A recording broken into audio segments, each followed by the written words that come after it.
எச்ராஜா புதுக்கோட்டையில வச்சு என்ன பேசுறாரு அப்படின்னா, தமிழ்நாட்டுல வந்து அவுரங்கசீப் ஆட்சி நடக்குது. முருக பக்தர் மாநாட்டுக்கு எதுக்கு இவ்ளோ கண்டிஷன் போடுறீங்க? எதற்காக தடை பண்ண பார்க்குறீங்க? அப்படின்ற வார்த்தைகள் எல்லாம் பயன்படுத்துறாரு. ஏற்கனவே டிவிஷன் பெஞ்ச் நீங்க அந்த குடுத்த தீர்ப்பை மீறி தான் எச்ராஜா அவர்கள் அயோத்தியாக மாத்துவோம் திருப்பரங்குன்றத்த அப்படின்னு சொன்னாரு. இப்ப மீண்டும் அவர் அப்படி பேச மாட்டாரா? ஏன்னா இப்போ தீர்ப்பு குடுத்த 2 நாட்கள்லயே எச்ராஜா இப்படி பேசும்போது, அந்த மாநாட்டிலேயே அவங்க பேசுவதற்கான வாய்ப்பு இருக்குல்ல. அப்ப தமிழ்நாடு காவல்துறை இப்படி பேசுனாங்கன்னா, இடையில் புகுந்து கூட அத தடுத்து நிறுத்தக்கூடிய வாய்ப்பு இருக்கா? இல்ல நிறுத்தணும் அப்படின்னு சொல்லி நீங்க பார்க்குறீங்களா? எப்படி பார்க்குறீங்க? எச்ராஜாவுடைய பேச்சையும் எப்படி பார்க்குறீங்க? எச்ராஜா தொடர்பான விவாதமும் நீதிபதி திரு புகழேந்தி அவர்கள் முன்னாடி இந்த வழக்கு விசாரணையில் வெள்ளிக்கிழமை வந்துச்சு.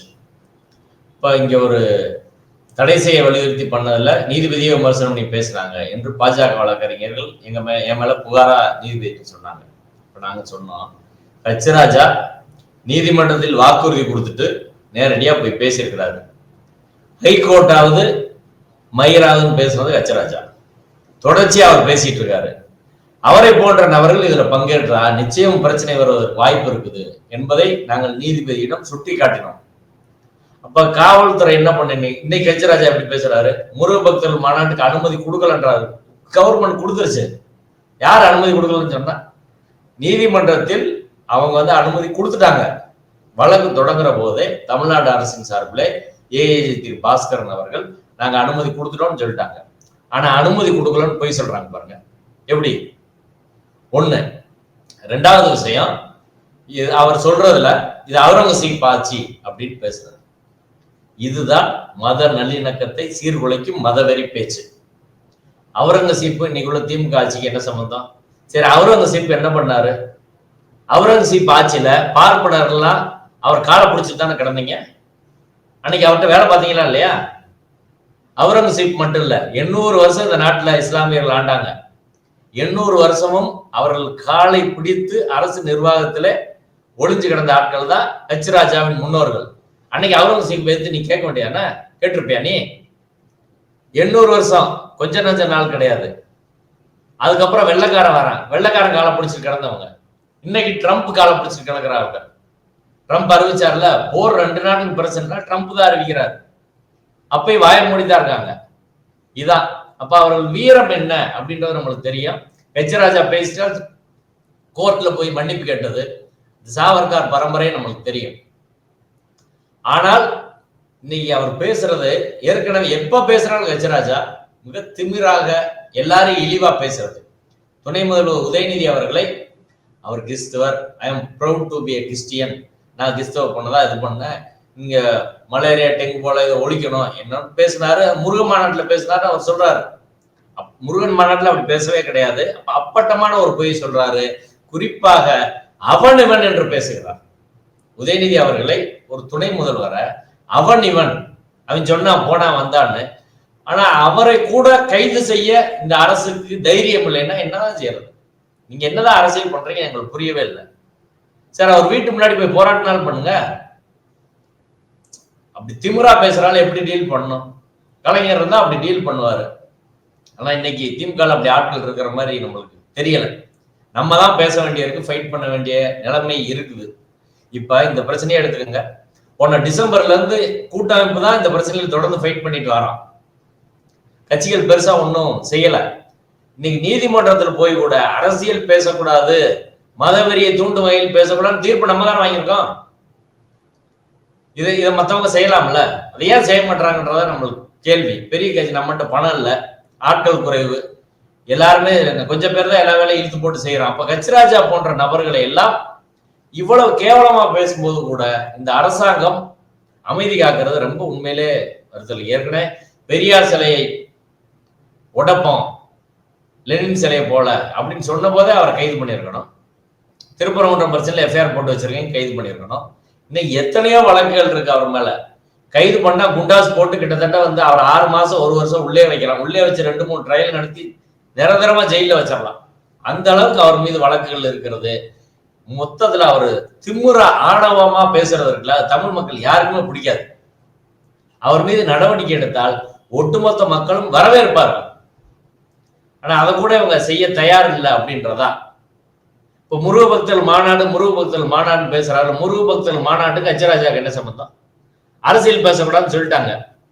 இப்ப முருகர் பக்தர் மாநாடு எப்படி மதவெறிக்கு பயன்படுத்துறாங்கன்றது தெரியுதுல்ல. இப்ப நீதிமன்றம் என்ன சொல்லியிருக்காங்க, அரசியல் பேசக்கூடாது. முருக பக்தர் மாநாட்டை இழுத்து கச்சராஜா பேசுறாரு. கச்சராஜாவுக்கும் இந்து முன்னணிக்கு என்ன சம்பந்தம் சொல்லு? நீ எதுக்கு இதை பேசுற? இந்து முன்னணிக்காரங்க தான் பண்றாங்க. மத்த நேரம் கேட்டா நாங்கெல்லாம் வேற வேறன்றது, கோர்ட்ல நாங்க வேற, அவரு எழுமுருகனுக்கு எங்களுக்கு சம்மந்தம் இல்லைன்றது, பிஜேபிக்கு எங்களுக்கு சம்மந்தம் இல்லை, நாங்க இந்து முன்னணி தனியா நடத்துறோம், அவங்க பொலிட்டிக்கல் பார்ட்டி. கச்சராஜா பேசுறாரு. இப்ப இவர்கள் நடத்துறது எல்லாமே ஒரு நாடகம்.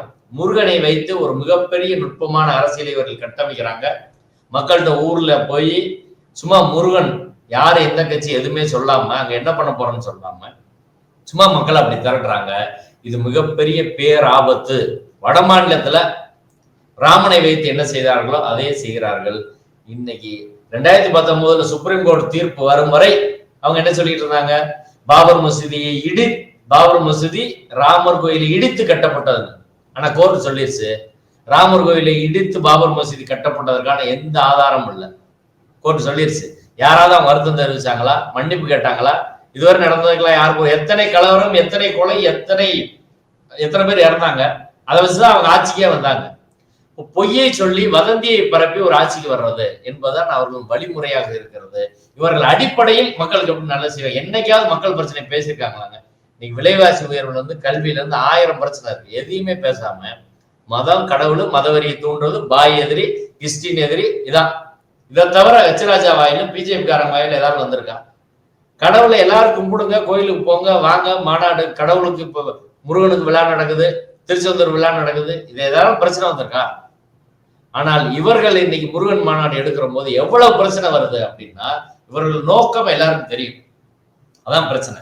அந்த மாநாட்டிலே நான் சொல்றேன், எழுதி வச்சுக்கோங்க. அரசியல் பேசுவாங்க, நீதிமன்றத்தை இவர்கள் மதிக்க மாட்டார்கள், அரசாங்கத்தை மதிக்க மாட்டாங்க, அதை தாண்டி பேசுவாங்க. சென்ட்ரல் கவர்மெண்ட் பவர் இருக்கும், என்ன பண்ணிடுவாங்கன்னு பார்ப்போம் என்ற பிரச்சனையை உருவாக்குவார்கள். இப்ப அரசாங்கம் அதற்கு முன்பாகவே நீதிமன்ற தீர்ப்பின்படி அவங்ககிட்ட அண்டர்டேக்கிங் வாங்கிடு. இடையில அவங்க பேசினா, இந்த பூஜையிலே மதவெறியை தூண்டினால் அங்கு பேசினாலும் கூட காவல்துறை பக்கத்தில் நிறுத்தி நேர மேடையில போய் நின்று கைது பண்ணி கொண்டு வந்து ரிமாண்ட் பண்ணணும். அப்படி 2 தடவை பண்ணாதான் இவர்கள் தமிழ்நாட்டை உத்தரப்பிரதேசம் போல, குஜராத்தை போல மாற்ற மாட்டார்கள். நம்முடைய நோக்காதான். இந்த தமிழ் மண், மதுரை மண், யாதும் ஊரை யாவரும் கேளீர், பிறப்புக்கும் எல்லா உயிருக்கும், இப்படியெல்லாம் வந்த மண் ஒரு சமத்துவ மண். இந்த சமத்துவ மரபை உடைப்பதற்கான ஒரு மிகப்பெரிய வேலையை நுட்பமாக முருகனின் பெயரால் சங் பரிவார் கூட்டம் செய்கிறது. அதை தமிழ்நாட்டு மக்கள் புறக்கணிக்க வேண்டும். அந்த ஜூன் 22 மாநாட்டுக்கு முன்பாக நாங்கள் தமிழக மக்களுக்கு இதை அறிவிக்கும் விதமாக வியாழன் அல்லது வெள்ளிக்கிழமையில 19 அல்லது 20 2 ஒரு தேதியில மதுரையில ஒரு மிகப்பெரிய மதுரையின் மத நல்லிணக்க மரபை பாதுகாப்போம் என்று ஒரு மனித சங்கிலி நடத்த இருக்கிறோம். எழுத்தாளர்கள், கலைஞர்கள், வழக்கறிஞர்கள் எல்லாம் வைத்து ஒரு கூட்டறிக்கையை வெளியிட இருக்கிறோம். மதுரையிலிருந்து நிச்சயமாக யாரும் அந்த மாநாட்டில் பங்கேற்க மாட்டார்கள். தமிழக மக்களும் பங்கேற்க வேண்டாம். நீதிபதி அவர்கள் குருபூஜை மாறி இந்த அலப்பறை பண்ணீங்கன்னா நேரடியாக நாங்கள் நடவடிக்கை எடுப்போம் என்று நீதிபதியும் சொல்லி இருக்கிறார். அன்னைக்கு இவர்கள் கலவரத்தை உருவாக்குவது கூட வாய்ப்பு இருக்கு. எனவே மக்கள் வீட்டுல தங்கள் பிள்ளைகளை இந்த முருகன் மாநாடு என்று இந்த அரசியல் மாநாட்டுக்கு, கலவர மாநாட்டுக்கு நீங்கள் அனுப்ப வேண்டாம். வீட்டுல இருக்கவங்க யாரும் வர வேண்டாம், மக்களும் வர வேண்டாம். இவர்கள் பிரச்சனை உருவாக்கான வாய்ப்பு இருக்குது என்ற அடிப்படையில் தான் சொல்கிறோம். இவர்களுடைய வரலாறு அப்படி 3 முறை தடை செய்யப்பட்ட பயங்கரவாத அமைப்பை சேர்ந்தவர்கள் தான் அந்த நிகழ்ச்சியை நடத்தும். நிகழ்ச்சியில் கலந்து கொண்டு பல்வேறு தொழிலை நம்ம நேரில் பகிர்ந்துட்டீங்க. ரொம்ப நன்றி சார்.